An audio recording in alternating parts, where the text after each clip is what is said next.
قبل فترة تكلمت بمقطع وقلت ان كريم بنزيما راح يذهب للاتحاد مقابل 200 مليون. كريم بنزيما رسميا لنادي الاتحاد السعودي. طبعا الفوضى صارت سريعة، وكريم بنزيما بعد توديعه امس اليوم خرج ورسميا بهذه الصورة مثل ما تشوفون رسميا صار اتحادي.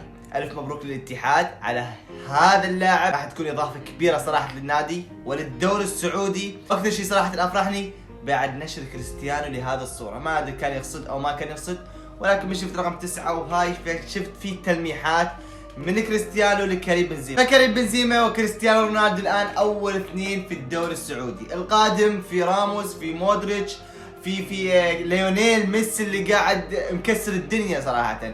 الان الاخبار وصلت ان انتر ميامي هو الاقرب اللي هو النادي الامريكي، وقبل كم يوم الهلال، واليوم راح ندخل يوم جديد حاليا وراح يقولون نادي برشلونة